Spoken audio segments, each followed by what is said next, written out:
Good morning, everyone. After a week of high-stakes debate here in Washington, the president's Iraq strategy faced a new challenge Friday when Senators John Warner and Richard Lugar filed their amendment calling for the president to start planning now for a redeployment out of Iraq. Senator Lugar was asked about it yesterday in Indiana. What we're saying is plan now. You, Mr. President, will make the decisions. You are the commander-in-chief. You probably have the power to keep fighting all the way to the end of your term. We doubt whether that is a very good idea, but you've proven that, in fact, you could overthrow almost anything the Congress does. Both Senators Warner and Lugar are coming up, but we begin with the president's national security advisor, Stephen+Hadley. Welcome back to This Week. Nice to be here. So what do you think of the Lugar-Warner amendment? It's basically saying the president has to start planning for a redeployment out of Baghdad in Iraq. What do you think? Well, look, these are two serious men, and I've talked to them about Iraq, will continue to do so. I think what's important is to recognize, in some sense, what they're not saying. These two men are not calling for an arbitrary deadline for withdrawal or a withdrawal schedule. Secondly, they talk about how important success in Iraq is to American security here at home. They make that link. And secondly, and thirdly, they talk about how we're probably going to have to be engaged in Iraq for a substantial period of time. What they've called for is to begin now talking about planning, and they've raised some interesting issues that we need to think about as we see how we might move to a next phase in Iraq when our military forces might have a different role. But the point is that in legislation the Congress adopted in May, with the support and cooperation of Senator Warner, a very sensible schedule was laid out, which begins in September with the report from Ambassador Crocker, our ambassador in Baghdad, General Petraeus, our local commander, about where we are, an assessment of where our current policy is, and recommendations about how to go forward. So a lot of kind words there, but you're not for the amendment.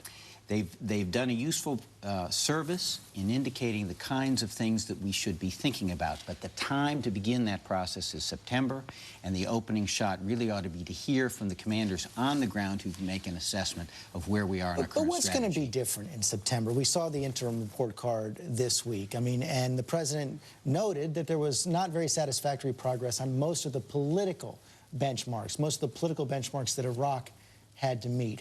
The parliament hasn't had a quorum since June 13th. They're not going to meet at all in August. How much different can it be? The report indicated a couple things that are happening that are good. An elections commission has been established. The Constitution revision process is underway. The Parliament has, for the second time, extended its tenure. They will do 6-day-a-week sessions at least but they haven't had a through the quorum end since of June. July. They had a quorum actually this last week. There is obviously more work that needs to be done, but let's look at what we're liable to see over the next 60 days. One, our operations against al-Qaeda in conjunction with Iraqi security forces will continue. They are making progress. We are wrapping up al-Qaeda, finding caches. We're also going against Shia militia, the two major accelerators of violence. Secondly, as that process goes forward, we're finding local Sunni tribes, provinces like Anbar and Diyala, rallying to the Iraqi security forces and Iraqi security government and the Iraqi government, and establishing local governments that can be more effective in providing security and progress to their people. That's a good sign. That's what the president has called bottom-up reconciliation. We're going to continue to push the parties in Baghdad, the leaders of the Shia, Sunni, and Kurds, to develop basically rules under which they're going to work together to advance the unity of the country and advance this legislation. What if they don't meet them, though? Fourth, you're going to also see some international activity. I think Henry Kissinger had a very interesting article this week about the need to establish an international framework to get Iraq's neighbors to provide more support to Iraq and to provide support for the reconciliation in the country. And finally, one other thing you're going to see here over the next couple weeks is the president is going to talk tomorrow about the Middle East. He's going to reaffirm his commitment to the two-state solution for the issue between Israelis and Palestinians, a Palestinian state, a democratic Palestinian state living side by side with Israel, peace and security. And he's going to talk about what we can do to support President Abbas, Prime Minister Fayyad, in their efforts to build now a democratic and effective Palestinian state. He will have some ideas to suggest about what we are going to do to support them financially, diplomatically. He's going to talk a little bit about what Prime Minister Blair is going to do in his new role, because the President sees there is an opportunity there now to show the Palestinian people a choice between the kind of violence and chaos under Hamas in Gaza and the prospect under President Abbas and Prime Minister Fayyad for an effective democratic Palestinian state that can be on the way towards what we all want, which is a two-state solution, a Palestinian homeland for the Palestinian people. And that could help lower tensions across the Middle East and perhaps also in Iraq. But sticking on Iraq right now, if there still is no progress on the oil law, they've passed it out of the cabinet, but nothing in the parliament, no satisfactory progress on de-Baathification.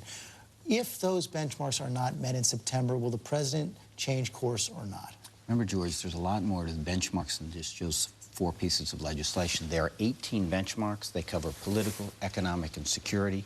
As we saw this week in an interim and snapshot report, 8 of them showed satisfactory progress. 8 of them did not. 2 are still in a sort of uncertain state at this point. I think you will see more progress. You'll certainly see more progress on the security side. You'll see the reconciliation, the bottom-up that I've talked about in Anbar and Diyala. We are hopeful that we can get at the center in Baghdad, Sunni, Shia, and Kurds, to develop the rules on which they're going to work together in a political accommodation. We'll have an opportunity to do more. But remember, the surge strategy the President outlined has a premise that we need to get the security situation in hand to help the Iraqi government get control of their capital and get the violence down. That's the leading indicator. Political reconciliation, particularly at the center, is going to be a lagging indicator. So I think what you're going to see over the next 2 months is progress on the security side, progress in what we call bottom-up reconciliation, and we hope more progress at the center.